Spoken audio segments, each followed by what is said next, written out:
The New York Giants seem that they're stuck with Daniel Jones as their quarterback. They gave him the big contract in the offseason, and I think that was just under some fool's gold because he only beat the Minnesota Vikings, and we know Kirk Cousins shrivels in the playoffs.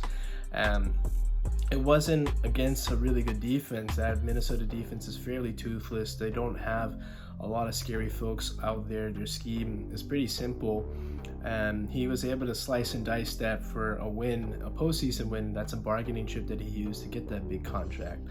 Giants fell for that. They should have just paid Saquon Barkley, maybe not the max dollars that he wanted, but something to secure him for long term, and then only given Daniel Jones the franchise tag. That's something we've been consistent here on this platform. And on Monday Night Football against the Seattle Seahawks back in Week 4, he took 10 sacks and just was a guy that is seeing ghosts out on the football field, just not finding windows. He's taking off to run because he doesn't trust this offensive line. Yes, the offensive line is bad, and yes, it definitely makes you a little timid to sustain hits. Nobody likes getting laid out on a consistent basis, but there are still times that it's just very poor reads. These taking off and running before the play actually develops, and then a lot of these sacks are actually on him. He is holding onto the ball for too long.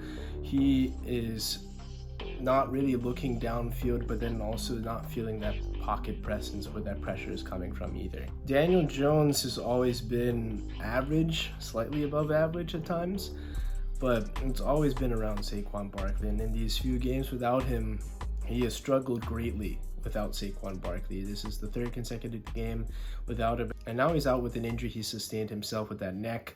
He had a neck injury before in his career, I believe it was 2021.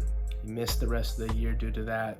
I'm not sure if that's going to translate to anything this year, but the New York Giants unfortunately are stuck with this guy, and Brian Daboll doesn't seem to be this project that he works on. He wants a polished quarterback that he can use and run this offense that he has ideas for, and they are stuck with this big contract. They don't really have a way to get out of it, maybe for another couple of years, and this is this typical Giants paying the price also for Dave Gettleman, their former GM that has made a lot of bad picks, and they're still finding ways to get out of that mess that he created.